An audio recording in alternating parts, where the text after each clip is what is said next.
Bueno, Elisa, muchísimas gracias por, me has dejado helada, por tus palabras, porque de verdad que yo solamente tengo palabras de agradecimiento por esta invitación y sobre todo, no sé si gracias a la vida o gracias al destino o lo que sea, por haberme puesto en tu camino, porque de verdad que tener la fortuna de ser tu amiga en realidad es un tesoro, ¿vale? Muchísimas gracias por tus palabras. Espero llegar al nivel este que me estás diciendo que soy, ¿vale? Tú para mí también eres una persona excepcional en todos los sentidos, tanto a nivel personal como a nivel profesional. Muchísimas gracias por todo. Bueno, pues si queréis empezamos. Yo en la webinar de hoy pretendo que nos adentremos un poquito en el intrincado mundo de nuestro cerebro, que consigamos entender un poco cómo nuestras neuronas se comunican unas con otras y logramos aprender. Los seres humanos tenemos una capacidad extraordinaria para recordar cosas de diversa índole. Así, por ejemplo, gracias a nuestra memoria a corto plazo, nos acordamos que no tenemos que volver a saludar al vecino que hemos saludado hace 5 minutos. Gracias a nuestra memoria implícita podemos recordar cosas que no podemos explicar, como por ejemplo cómo se mueven nuestros dedos cuando tocamos un piano, cómo nos atamos los cordones o montamos en bicicleta. Gracias a nuestra memoria de trabajo podemos recordar durante periodos cortos de tiempo, por ejemplo, el código nacional de un medicamento. O también podemos recordar hechos o vivencias que sí que podemos describir gracias a nuestra memoria declarativa. Pero ¿cómo es esto posible? ¿Qué pasa en nuestro cerebro? ¿Cómo nuestras neuronas consiguen aprender y consiguen recordar? La primera respuesta científica a estas preguntas nos la brindó ya hace más de 100 años el que sería el padre de la neurociencia, Ramón y Cajal. Cajal, con su rudimentario microscopio, observó que de las neuronas salían como unas prolongaciones y que de estas prolongaciones salían como unas protuberancias o espinillas. Cajal pensó que estas estructuras las utilizaban las neuronas para comunicarse entre sí y postuló que el poder intelectual no depende ni del número ni del tamaño de las neuronas, sino de los procesos conectivos existentes entre ellas. Años más tarde, el canadiense Donald Hebb, basándose en las ideas de comunicación neuronal de Cajal, postuló su modelo de plasticidad neuronal. Este modelo consideraba que las neuronas no eran algo estático, sino que eran algo dinámico, que podían cambiar su morfología, metabolismo en función de su actividad. Así, de la misma manera que el ejercicio puede modificar nuestra masa muscular, las neuronas se modificarían en función de su actividad, permitiendo que la comunicación entre ellas se potenciara o se debilitara. Años más tarde se confirmó esta teoría realizando una serie de experimentos en el hipocampo de conejos anestesiados. Partíamos de la hipótesis de Hebb. Las neuronas se comunican unas con otras a través de impulsos eléctricos. Cuanto más se comunican las neuronas entre ellas, mejor es la comunicación que se establece entre ellas. Los investigadores, para imitar la comunicación entre las neuronas, insertaron en el hipocampo de estos conejos electrodos y aplicaron estímulos eléctricos. Observaron que con la estimulación repetida mediante estímulos eléctricos se producía una potenciación en la comunicación de las neuronas del hipocampo de estos conejos. Esta potenciación podía durar incluso semanas. Los científicos pensaron que los cambios producidos en las neuronas durante todos estos procesos podían ser la base con la que nuestro cerebro crea y almacena memoria. Años más tarde, el premio Nobel Eric Kandel descubrió los cambios eléctricos y químicos que ocurren en nuestras neuronas cuando éstas se comunican y aprenden. Pensar que el cerebro humano es un cerebro muy complicado, tiene 100.000 millones de neuronas. Entonces, estudiar los mecanismos de aprendizaje en él resulta algo complicado. Es por ello que Kandel se usó de un modelo de caracol del género Alprisia para sus experimentos. Este caracol de aquí presenta un sistema nervioso mucho más simple, de apenas 20.000 neuronas. Además, las neuronas de Aplisia son mucho más grandes, lo que permite aislarlas y así poder identificar los cambios que se producen en las neuronas cuando este caracol aprende y recuerda conductas sencillas. Anatómicamente, en Aplisia podemos distinguir un órgano respiratorio o branquia y un sifón, que lo utiliza el caracol para expulsar el exceso de agua que hay en su interior. Las neuronas motoras y sensitivas de Aplisia se encuentran interconectadas con interneuronas. Esta circuitería le permite tener respuestas reflejas motoras ante estímulos sensoriales. Así, por ejemplo, si aplicamos un estímulo sensorial sobre el sifón de Aplisia, como puede ser un chorro de agua inocuo, rápidamente Aplisia va a cerrar estas branquias. Conforme el caracol va aprendiendo que este chorro de agua es inofensivo, que no le hace daño, este reflejo de retracción braquial va desapareciendo. Esta forma de aprendizaje se conoce como habituación. Por el contrario, si yo aplico un estímulo nocivo en otra área sensitiva de aplisia, como puede ser la cola, un estímulo eléctrico en la cola, y después aplico otra vez este chorro de agua que en un principio es inocuo, la retracción braquial de aplisia se va a ver potenciada. Esta forma de aprendizaje se conoce como sensibilización. Y aunque no lo parezca, los seres humanos también nos habituamos y nos sensibilizamos como aplisia. Así, por ejemplo, el primer petardo que escuchamos en Fallas nos sobresalta mucho, pero conforme la festividad se va celebrando, pues nos vamos acostumbrando a este ruido de petardos. Por otro lado, imaginaros que vamos por un callejón oscuro y de repente escuchamos un ruido. Miramos hacia un lado, hacia otro y vemos que este ruido lo ha hecho un gato. Cuando salimos del callejón, alguien por detrás nos toca el hombro para preguntarnos la hora. Nos vamos a sobresaltar exageradamente, mucho más de lo que lo haríamos habitualmente. Y esto es porque nos hemos sensibilizado por todos los procesos que se han producido en el callejón. Antes de hablar qué ocurre en nuestras neuronas cuando éstas se habitúan o sensibilizan, vamos a hablar un poquito de cómo es la comunicación entre las neuronas. Cuando el potencial de acción llega al terminal axónico de la neurona presináptica, se abren los canales de calcio dependientes de voltaje. Esto permite que entre calcio dentro de la neurona presináptica y que las vesículas que se encuentran cargadas del neurotransmisor glutamato se fusionen con la membrana de la neurona presináptica y liberen su contenido en el espacio sináptico. El neurotransmisor glutamato se va a unir a sus receptores AMPA y esto va a permitir que estos receptores se abran y entre sodio dentro de la neurona postsináptica. Carney, con sus experimentos, observó que cuando se presentaba de forma repetida un estímulo inocuo sobre el sifón de aplisia, cada vez entraba menos calcio en la neurona sensitiva presináptica. Esto hacía que se liberara menos glutamato y que, por tanto, la motoneurona se activara menos. Es decir, con la estimulación repetida de un estímulo inocuo, la comunicación entre la neurona sensitiva y la neurona motora se hacía cada vez más débil. Por el contrario, cuando nosotros aplicábamos un estímulo ofensivo sobre la cola de aplisia y después aplicábamos el estímulo inocuo con un chorro de agua sobre el sifón, se potenciaba esta retracción braquial. Esto ocurre porque las neuronas sensitivas de la cola de aplisia y las neuronas sensitivas del sifón se encuentran interconectadas. Esta precomunicación permite que dentro del interior de la neurona presináptica del sifón ya haya calcio antes de que ésta sea estimulada directamente. Posteriormente, cuando la estimulamos directamente con el chorro de agua, va a aumentar muchísimo más el contenido de calcio en su interior y esto va a hacer que se libere muchísimo más glutamato al medio y, por tanto, que la neurona postsináptica se active más.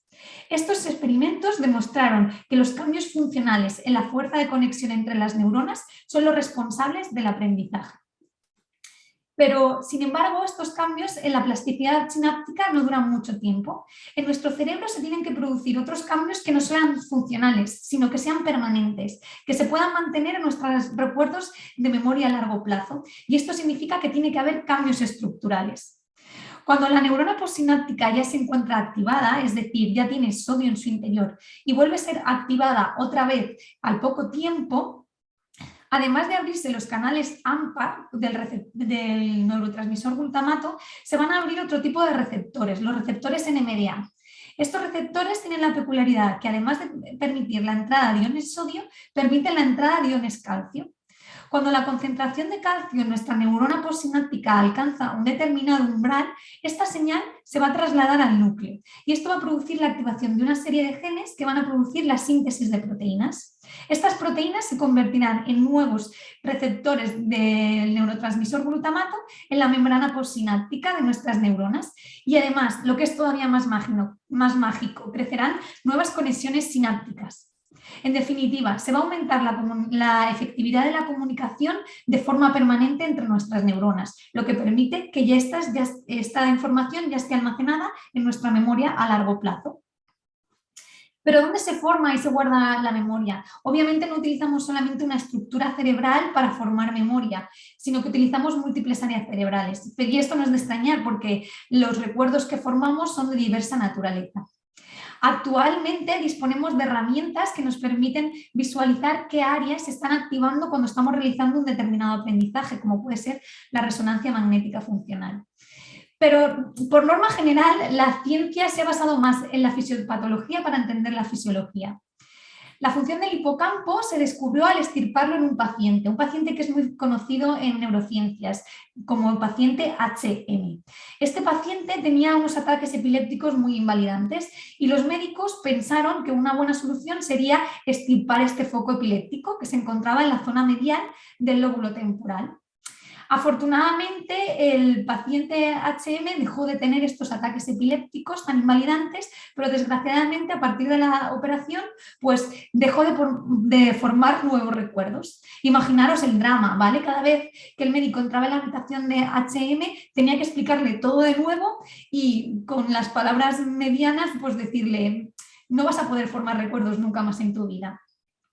Estos estudios y otros demostraron que la zona temporal medial de este lóbulo que tenemos aquí, el lóbulo temporal, es un área esencial para la formación de memoria declarativa. La extirpación del hipocampo provocó en HM que éste no pudiera formar nuevos recuerdos. Sin embargo, el paciente sí que era capaz de recordar todo aquello que había pasado antes de la operación. Esto nos indicaba que el hipocampo era el responsable de la formación de los recuerdos, pero que estos no se almacenaban en él, sino que se almacenaban en otros lugares de la corteza. Cuando se va a formar un recuerdo, el hipocampo se activa y entonces establece conexiones con otras neuronas de la corteza, formando una red neuronal o engrama que representa el recuerdo. Cuando recordamos, se activan las mismas neuronas que se activaron cuando se formó el recuerdo y el hipocampo es el responsable de activar esta red de memoria.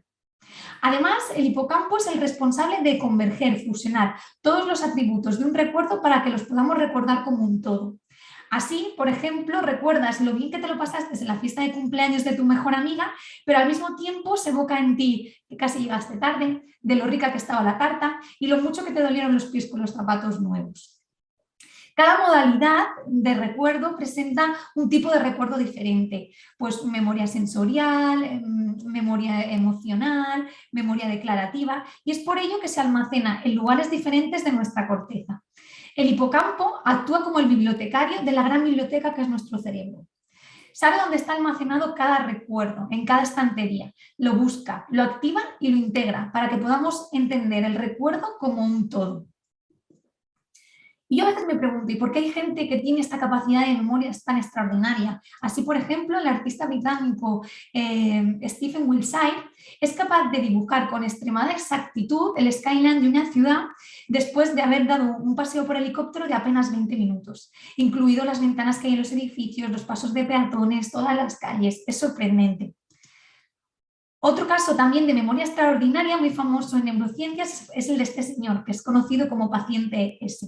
Este señor era capaz de recordar listas de números o palabras infinitas solo con presentárselas una vez.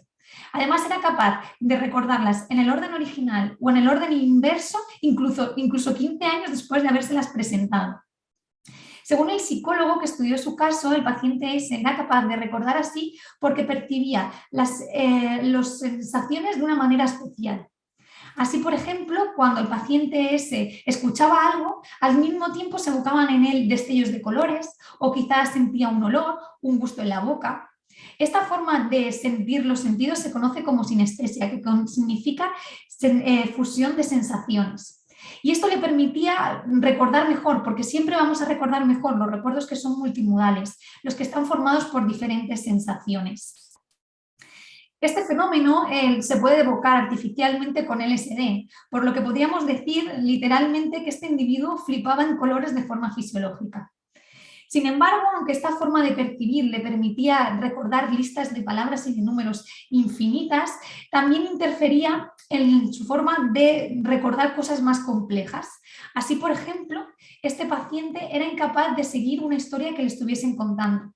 Pensaros la situación, con cada palabra que le contaban a este paciente se evocaban múltiples, un bombardeo de sensaciones increíbles que impedía que se concentrara y focalizara su atención en las ideas realmente importantes de una historia, por ejemplo. Sin embargo, también hay circunstancias que nos permiten recordar mejor sin la necesidad de que tomemos ninguna droga o que tengamos una mente extraordinaria. Por lo general, los recuerdos neutros se recuerdan peor que aquellos que nos produjeron una emoción. Y esto es normal, porque los recuerdos, estos últimos, los que nos provocan emociones, suelen ser los importantes. Es por eso que siempre vas a recordar mejor el nacimiento de un hijo o la boda de una de tus mejores amigas que hace 3 años compraste detergente en el Mercadona. La liberación de ciertas sustancias como la noradrenalina, la dopamina, en respuesta a diferentes estados emocionales, hace que no haga falta tanto calcio para que se activen estos umbrales que permitían el paso de los recuerdos a la memoria a largo plazo. Otra forma de reforzar los recuerdos es durmiendo. Las conexiones que vamos formando durante el día son conexiones débiles y durante el sueño se refuerzan y se almacenan en la corteza. No se conoce con exactitud cuáles son los mecanismos por los que durante el sueño se refuerzan nuestros recuerdos, pero mediante estudios con electroencefalograma se ha visto que durante el sueño el hipocampo y la corteza emiten una serie de ondas de una frecuencia característica que se acoplan entre sí. Es como si el hipocampo le dijera a la corteza que se han formado nuevos recuerdos y que estos tienen que ser almacenados en la corteza en la memoria a largo plazo. Otros experimentos que también han demostrado esta función del sueño se han realizado en animales. En nuestro hipocampo disponemos de unas células que se denominan células de lugar.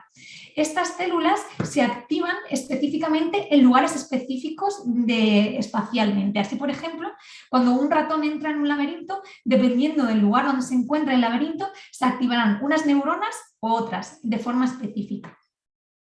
Se ha visto que durante el sueño REM de estos ratones se van activando de forma secuencial y coherente las neuronas en función del recorrido que haya hecho el ratón por la mañana. Es como si durante el sueño el ratón repasara el recorrido que ha hecho por la mañana durante el laberinto y lo reforzara. Por otro lado, también hay circunstancias que hacen que aprendamos o recordemos peor. Si una experiencia es muy traumática o provoca mucha ansiedad y se libera mucho cortisol, vamos a obtener el efecto contrario. No vamos a poder formar recuerdos. Se ha demostrado que niveles elevados de cortisol producen la degeneración de nuestras dendritas y posteriormente la muerte de nuestras neuronas. Un tejido especialmente susceptible a los niveles elevados de cortisol es el hipocampo, por lo que estas experiencias con elevados niveles de cortisol va a producir la muerte de nuestras neuronas del hipocampo, nuestro envejecimiento cerebral prematuro y que no podamos formar memoria. La inflamación también está relacionada con alteraciones en la memoria y en el aprendizaje. En este estudio, realizado en pacientes con encefalopatía hepática mínima, se midieron parámetros inflamatorios periféricos. Se hicieron test de aprendizaje y memoria para evaluar las capacidades cognitivas de los participantes y se visualizó la activación cerebral mientras se realizaba una tarea de aprendizaje en una resonancia magnética. También se utilizaron imágenes estructurales para estudiar parámetros de este tipo. Los resultados demostraron que los parámetros inflamatorios se correlacionaban con alteraciones en el aprendizaje y la memoria y que estos se correlacionaban con alteraciones tanto funcionales como estructurales del hipocampo. Esto demuestra que la inflamación periférica puede finalmente acceder a nuestro cerebro y producir alteraciones tanto estructurales como funcionales que pongan en decremento nuestras capacidades cognitivas. También durante muchos años se ha creído que trastornos en la atención y la memoria se debían a una actividad reducida de ciertas áreas cerebrales. Estudios recientes han demostrado que numerosas enfermedades psiquiátricas y trastornos del aprendizaje y memoria se asocian en realidad con una inhibición neuronal insuficiente, sobre todo de nuestra corteza prefrontal y el hipocampo. La inhibición GABAérgica de nuestro cerebro permite que nuestras neuronas no descarguen sin control y solamente respondan a estímulos concretos. Si no hay inhibición neuronal GABAérgica, nuestras neuronas van a responder a estímulos irrelevantes y todo les va a parecer que es atractivo y va a haber como una hiperexcitación en nuestro cerebro, que va a impedir que nosotros focalicemos y prestemos atención y por tanto va a impedir que podamos aprender y formar memoria. Se ha visto que existe una disminución del número de neuronas GABAérgicas en el hipocampo y la corteza prefrontal de pacientes con Alzheimer, pacientes con esquizofrenia y pacientes con demencia de edad avanzada. Los investigadores postulan al uso de antiepilépticos para normalizar esta sobreexcitación neuronal en ciertas áreas cerebrales y así poder contrarrestar el deterioro cognitivo. Y por último, os quiero decir algo, nunca nos olvidemos de olvidar. Olvidarnos siempre es un fallo en la memoria, es un proceso esencial que necesitamos si queremos formar nuevos recuerdos. Así, por ejemplo, cuando estamos conversando con un amigo, nuestro cerebro va a recibir estímulos auditivos en forma de fonemas y estímulos visuales en forma de movimientos de la boca de nuestro interlocutor. Nuestro cerebro guarda estos estímulos durante un cuarto de segundo aproximadamente, que es el tiempo que necesita para procesar primero los sonidos que llegan más rápido a la corteza y después los movimientos de la boca, los estímulos visuales que llegan más tarde a la corteza. Si nuestro cerebro tuviera estos estímulos más tiempo del necesario, el siguiente fonema se solaparía, que llega mucho más rápido que los estímulos visuales, se solaparía con el antiguo estímulo visual y dejaríamos de entender a nuestro interlocutor. Y vosotros os preguntaréis, ¿y cómo se produce el olvido? ¿Qué pasa en nuestras neuronas? Pues otra vez entra en juego nuestro amigo el calcio. Cuando dejamos de activar una red de memoria, dejamos de liberar glutamato en esa red y como consecuencia va a entrar menos calcio en nuestra neurona. Y al igual que elevadas concentraciones de calcio hacían más potente la comunicación en nuestras neuronas, niveles bajos de calcio van a hacer todo lo contrario. Se van a activar señales que lo que van a producir es un debilitamiento de la comunicación neuronal. Y bueno, y con esto es todo. Muchas gracias por vuestra atención. Cualquier duda que tengáis, pues podéis poner en contacto conmigo.